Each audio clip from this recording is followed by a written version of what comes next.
Jai Shri Ram viewers and welcome to DHARAM Ka DARPAN, a reflection of Dharma. This program comes to you every Wednesday from 10 a.m. to 11 a.m. on channel 38 on Verizon Fios and Time Warner Cable on channel 34. Also on Thursday, same time 10 to 11 a.m. So please pre-record your programs and you can come home and look at it during the evening session. Today, my dear devotees of God, I shall talk to you about the manifestation of the Divine Mother, Lakshmi Ma, Sita Jayanti. And Sita Jayanti is also known as Janki Naumi, which is the appearance of Goddess Sita, one of the divine incarnation of Lakshmi Ma. Now, according to our Dharma Shastras, Sita Jayanti is celebrated in the month of Vaishakha, which is April-May, Shukla Paksh, the bright half, or Naumi Tithi on the 9th day of the bright half. You know, it coincides actually with Lord Rama's appearance.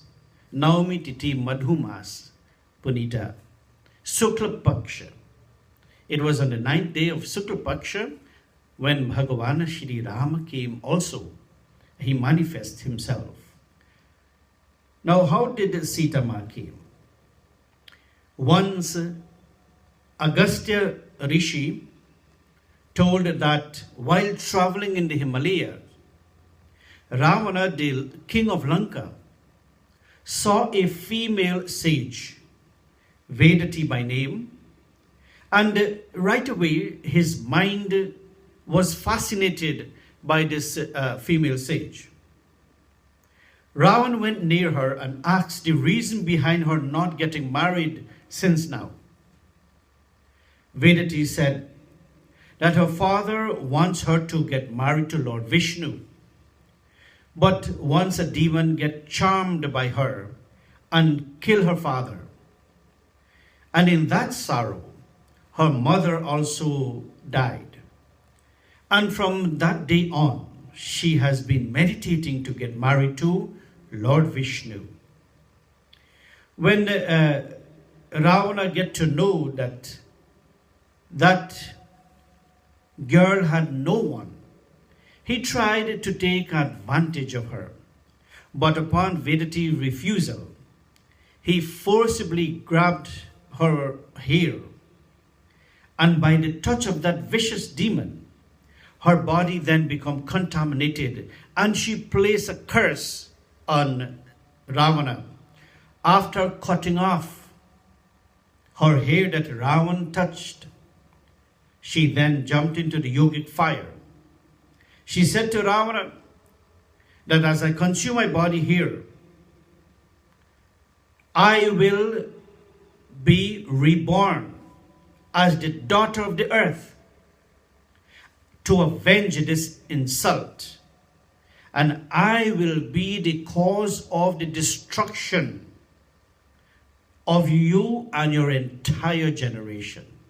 This was a curse placed by Vedati, this female sage, to Ravana. Hence, it was in the age of Treta Yuga. Ravana usually sent his soldier to the ashram of the Saptaharishi, the 7 saints in Hinduism, to collect taxes. Now these sages, they are poor, they don't have money, they don't work. But yet still, the saint being totally fed up with Ravan's gross misconduct, they filled an earthly pot with their blood. They all of them cut their finger somewhat and place a few drops of blood in an earthly pot and give it to the tax collector to return to Ravana with a message. And the message said, wherever this pot shall be, there famine and drought shall destroy that land. And the moment it is recovered, the destruction of his region shall begin. And upon hearing this, Ravana ordered this soldier to take the pot and buried it in King Janak palace, somewhere in the kingdom. So Raja Janak, the ruler of Matilda, he was a very, very honest ruler. But unfortunately, he had no children. So naturally, he was very worried.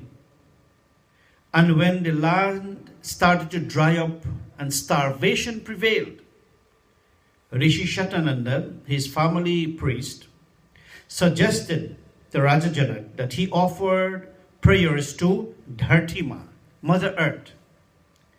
And at the end of that puja, he should plow the land ceremoniously. That was done. And as Raja Janak furrowed the soil, the tip of the plow unearthed and broke the pot. The earth then began to quake, and behold, the mother of creation appeared and present a beautiful baby to Raja Janak. Mother Earth appeared, Mother Nature, and present to Raja Janak this little baby girl, which came from the pot of blood from the rishis, informing him that the destruction of all evils of the world is imminent. This was the instruction given to Raja Janak by Mother Earth, Dhartima. Shortly after, Narad Muni came to visit this pretty baby in the palace of Raja Janak, who was no other than the mother of all creation, Lakshmi Devi. He gave her the name Sita, means furrow, since it was the soil that she appeared from.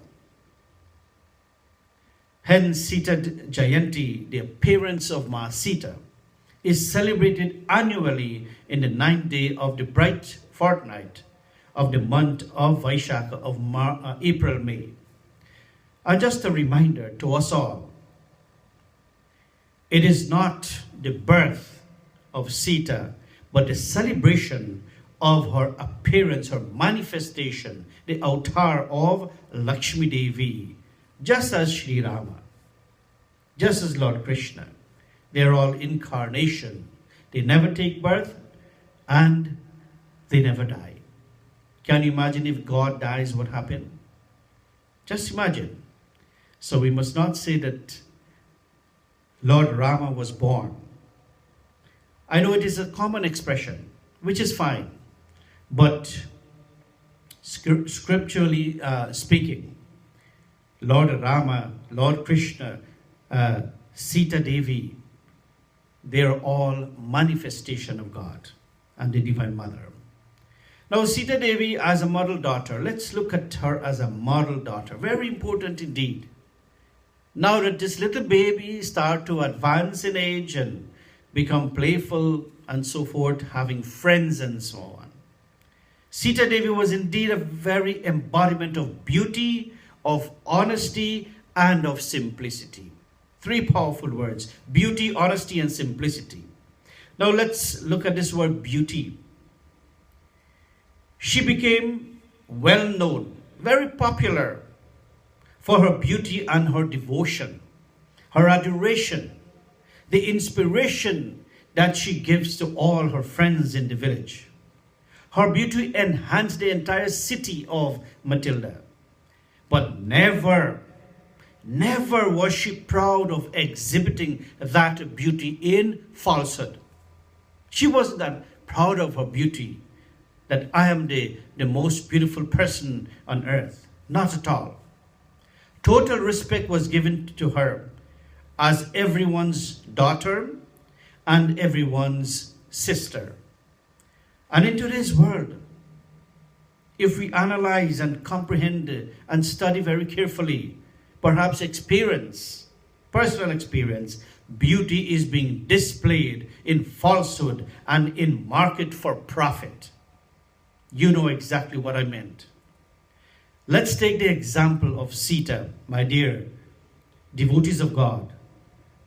and the subject that surrounded her. Respect beauty for its worth. Respect that beauty for its worth. Let's look at some of her honesty. We have seen her honesty in respecting the decision of her parents. She had never once disobeyed any given orders from her parents. Even at the time of marriage, when her father decided to arrange a swayamvar for a suitable husband, she never said, "No, father, I have laid my eyes on someone else."